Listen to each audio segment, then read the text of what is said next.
Hello, Sagittarius. Welcome to Ula Tea Leaf Readings. My name is Lenor, and tonight I'm going to be reading your tea leaves.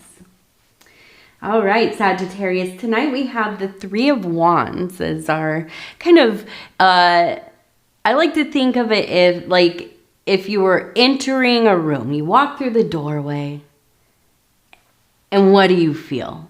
Right? Is the room full of people? Is it warm? Does it smell like something?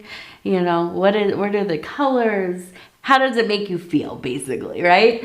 So the card is kind of like, what is the atmosphere? What kind of energies do we have kind of hanging around?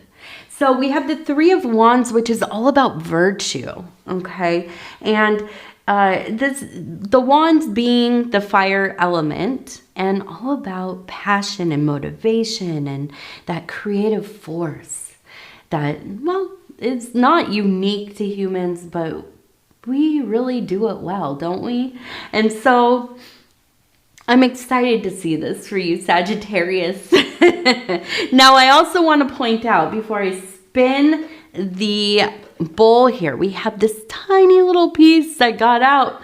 It tried to escape, but it looks like a tiny little fish. And what this tells me is finances are on the mind. Okay, this is something that definitely has been kind of maybe taking all of your free time, any time that you are not working or dealing with kids or people or animals or, you know, whatever it is in the right immediate now, you're maybe worrying about money, or you're thinking of ways to make money or to refine your business, or, you know, whatever it is. So that is really the focus. And we'll see. And we'll see kind of what the formations say as well. And I want to go ahead and say thank you for allowing me to do these readings for you and for, well, just clicking on the video. It really is truly an honor for me and quite a privilege. So welcome. Okay, so I want to look at this one first. We have two animals facing each other. Now, this one looks like the adult. It reminds me very much of like a stag with its big antlers. Beautiful. Now, over here, maybe a juvenile, young. And they are both kind of fight, you know, I can imagine almost like play fighting. Like we're learning how to handle ourselves. We're learning how to be in our bodies, to, you know, how to react when we're, I don't know, roughhousing. That's really what it reminds me of.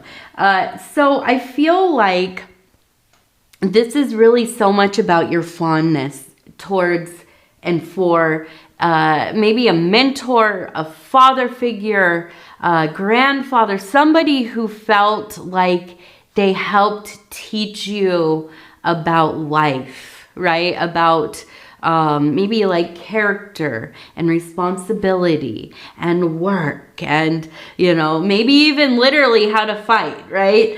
But I do feel like anytime you have that quiet moment where maybe you're feeling a little alone, maybe a little melancholy, maybe you are lamenting, you know, the passage of time or how things have changed, you think back on these moments with this person, this father, this older brother, this uncle, or, you know, whoever it was, right? And I think that really brings a lot of ease to, you know, whatever's going on, you know, because you had, and maybe they're still around and you still have a connection that is special, you know, one that is not, and not a put on either, right? I think there's this weird extra layer of, well, pressure, I guess. Yeah, pressure. As a parent or just as a person in general, right? To kind of almost performatively be a good parent, right? Because there's so much stuff on social media, right? And we're all sharing things about our lives and pictures of our kids and the things that we're doing and our grandkids and this and that. And nobody wants to look like a bad parent. So I think even if it is unconscious, there's some layer of I better behave well, or at least be perceived as so, because somebody might be watching, right? Or maybe, maybe this is something that I want to post or no. But it is, and I think this is all areas of our life, but it definitely happens within parenting and family and all of that.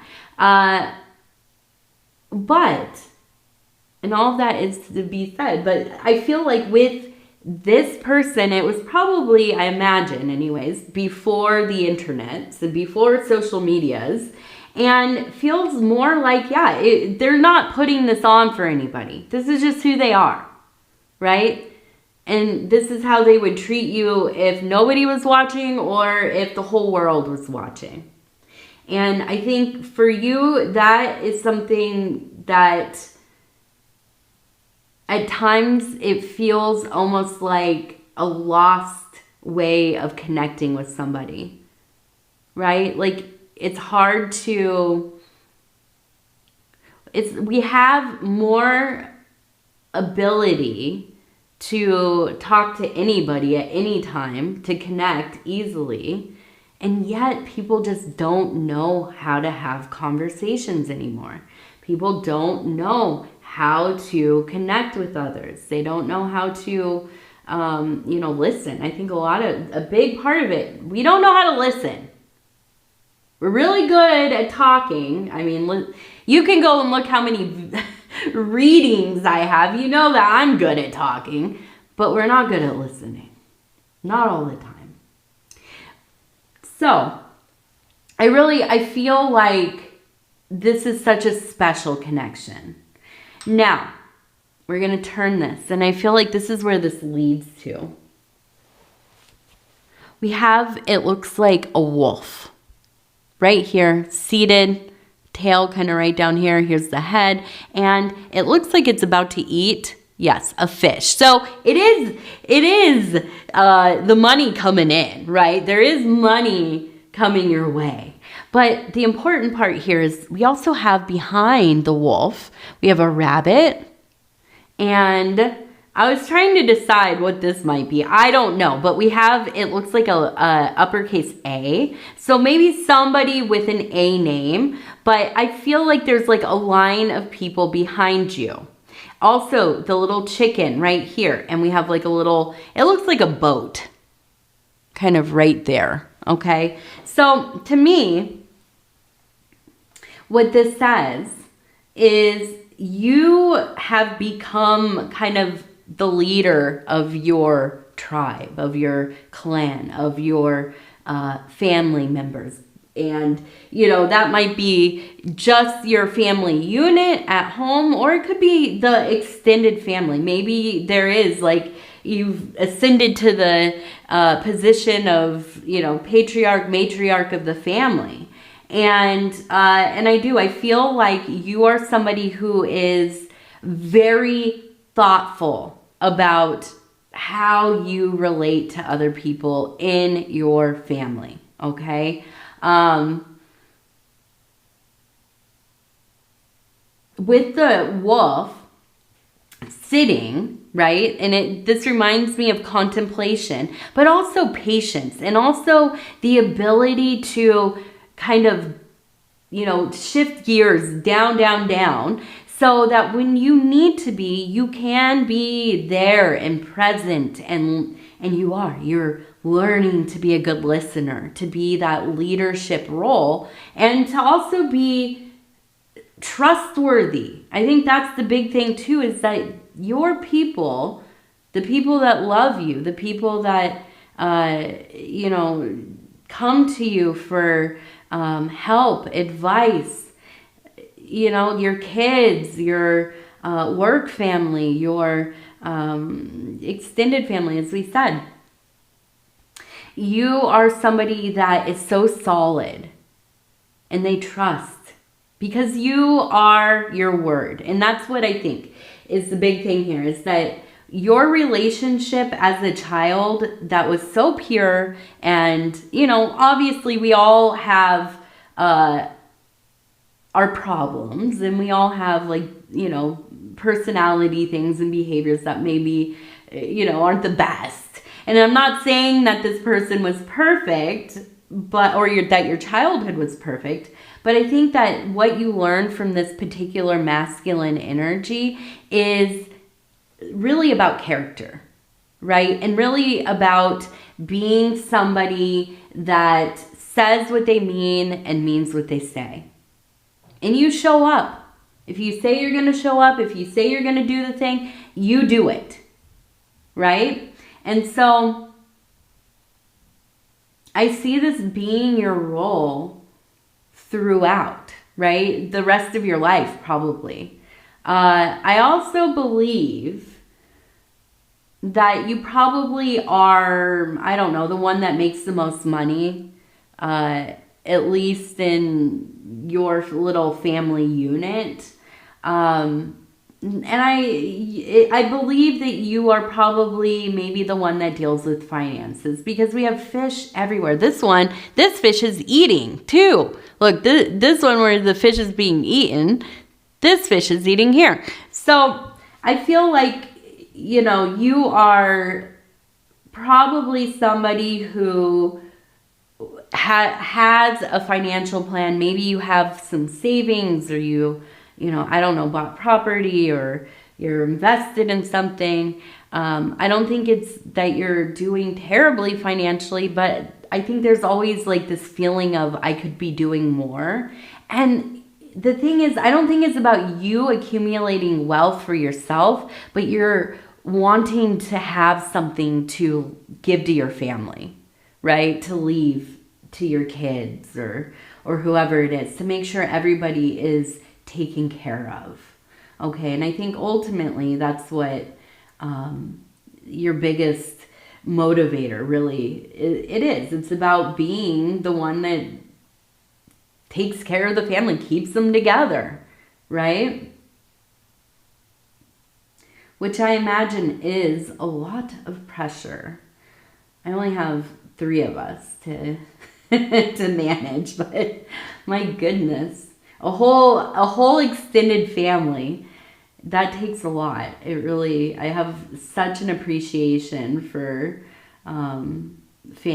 people who really actively try to do things to be with their family, interact with their families, include people. You know, I never thought about it that much until I had a daughter. And now it's like constant things going on. But, you know, I really do. I look around when we go to like different events and stuff, and I'm like, man, I really have a lot of respect for how much the work went into this, right? So now we have the elephant, okay? Trunk down though. Down here we have an elephant, trunk up. So I'm seeing so much dualism. There's a lot of like, and yeah, you know, like it's not necessarily bad, but it's not necessarily super good either. I feel like you're finding a new balance for yourself. And as you're evolving as a being, that will change, right? What was important to us even 10 years ago, probably, it might still be, probably doesn't even, show up on your priority list anymore, or at least not in the top ones. Things change for us. Our circumstances change. We change. Our wants, desires, needs change. And I think that you're going through a very intentional and conscious period of that kind of change. Now, I see the word baby. B-A-B-Y. Baby. And the with the little elephant attached to it too with the happy, I believe this is a very exciting arrival. And I don't know who it is, but there is a baby in your orbit somewhere. If it's a grandkid, or maybe somebody at work is having a baby, your best friend, maybe you, I don't know. But baby on the mind. Now we also have the bow and arrow, which is all about love, right? And also very lunar. Oh yeah, and we're doing Sagittarius, so there we go. It's a power sign. But I do feel like in the next 3 months, we have 3 and we have 3. 3 months, I feel like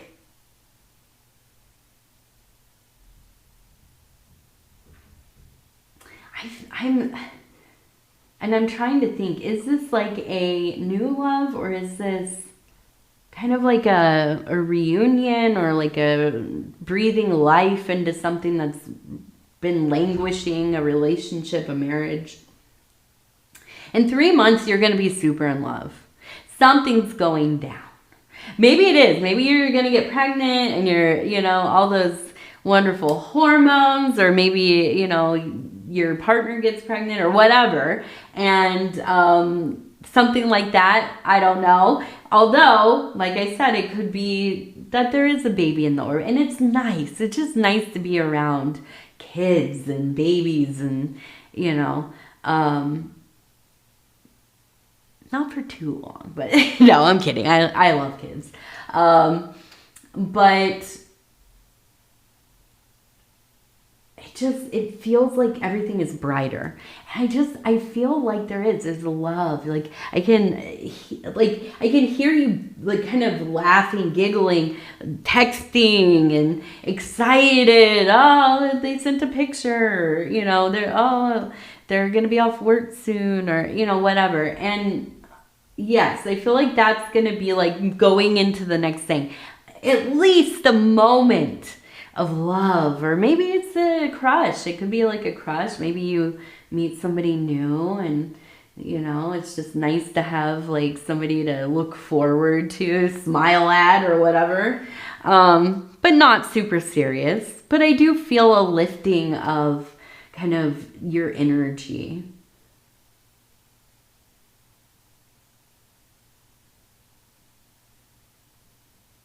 Okay, so we lost something. We have a person right here. You can see head, arms, legs. Another person over here. And actually, I think it's the same person. This one's holding something, and then there's something like falling over here. But it looks like they're like bending down. So I feel like something has been lost. Like you dropped something recently. And maybe you found it, maybe you did not. But it feels like we have an exclamation mark. It feels really important. And I think that there's a quill here. So I think you have written, and you've tried to find, maybe you called the police department for lost and found, or, went on like your local Facebook groups and posted about it. I don't feel like you've heard yet, but I see there is a bird right here, and it looks like it's flying fast. You can see. Oh, did I touch it? I maybe did. Right here. And I think that you will hear news about this soon. This is going to be resolved, but we also have the moon right here. So I don't know if I don't feel like it's going to be resolved in like the most ideal way. It's like kind of, I don't know. I have found a few phones in my life. I remember one of them it was just such a hassle. Like they wanted me to come drop it off at their work, and I was like, okay, I can be there at this time. And then I was going, and they're like, oh no, I actually had to leave. Can you come over to here? And I started to think like, am I gonna get robbed, or like what is going on? It ended up fine, but it was just like kind of that I invested half of my day to this thing, and so it can feel troublesome. But I do feel like this actually, it gets resolved, but it's just kind of tedious. That's what it feels like.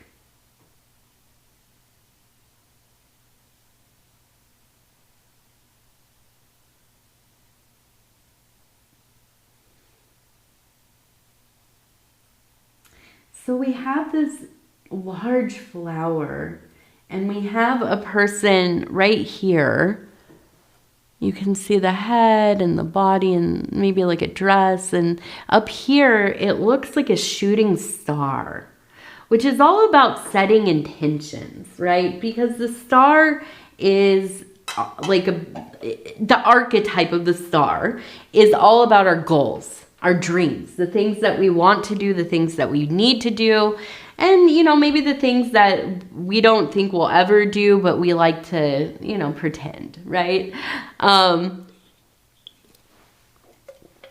Also, I always think of the star as being kind of the ruling energy of active imagination, which is that Jungian technique that I myself am very devoted to. And it's using your imagination as kind of a theater to work things out, to contemplate, to visualize and feel different scenarios, and maybe employ magic and meet entities and all kinds of stuff. But I feel like for you,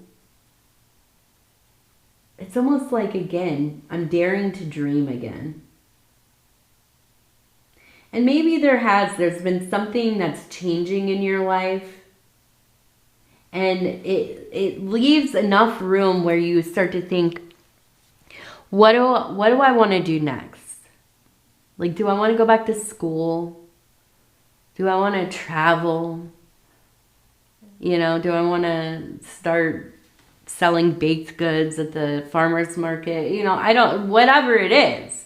I feel like you've been thinking a little bit. And I feel as you get out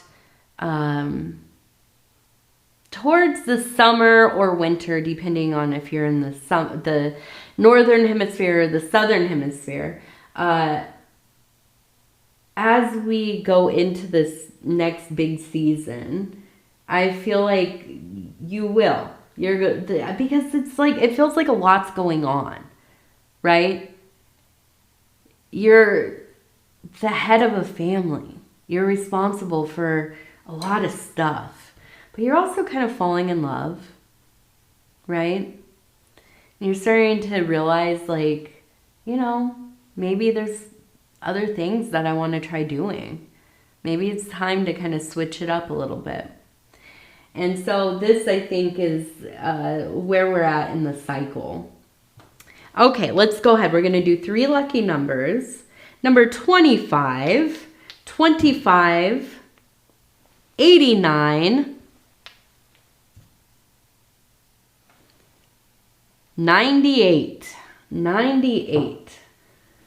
Okay, and then we'll do our inner child oracle cards. And I'm going to just flip, stop where it feels right. And it says, 30, say yes. Now is the time to be open and receive, which is totally 3 of Wands energy. 3 of Wands is all about like going after that burning passion, desire, that dream that you've had. It's like, go and start your cookie baking company, or, just do the thing, right? Now, don't put all of your eggs into one basket. Of course, do it rationally with clear intention, right? But yeah, maybe get outside the comfort zone. Stop catastrophizing. That is the ultimate, right? All of the things that we could have done, and then we thought all of the things that could go wrong, and then we just don't end up doing the thing at all. And so sometimes reason is not always the best for innovation or creativity. I'm not saying to abandon reason, please do not. But sometimes, we just got to push through it and do the thing that doesn't make sense. All right, so we're doing the Indigo Sage affirmation cards, and I'll stop where it feels right. Oh, look at this little bird. Oh my gosh, you guys, I saw so many pelicans today. They were in the lake that's adjacent to our property, and so the swans are nesting officially. We have, I think, 2 couples of geese. Okay, so there's 2 nests of geese, 1 nest of swans, and then this morning I looked out there and there was like 80 pelicans. They were landing and they were like moving in a group. It was so funny. It was beautiful. They don't hang out on our lake because it's kind of a shallow lake, but there's one kind of down the road, a lake down the road that they like to, when they get there, they just kind of hang out for half the summer. And they're so gorgeous. I got to try to get better pictures. I never post a lot of the pictures that I take of the birds and stuff or outside, because a lot of times they're really blurry. I don't have like a long range photo lens type of thing. So, but maybe in the future. I don't want to make anybody look at my pixelated pictures. All right, let's see. We're going to turn this over. It says 12, shake off the past. Shake off the past as you are showered with blessings today. Praise all phenomena of freshness. Praise all phenomena of freshness. And as you can hear, I've been sick again. Probably sound very nasally, drippy. And my voice is going to give out soon. So thank you for managing through with me. All right. Well, I was going to say Capricorn. I'm in Sagittarius. Well, Sagittarius, I want to tell you I love you because I do. And if you want to like, subscribe, or leave a comment, I would love to hear from you. Yeah. All right. Well, I love you. We'll talk in a few days. Take care of yourself. Good night.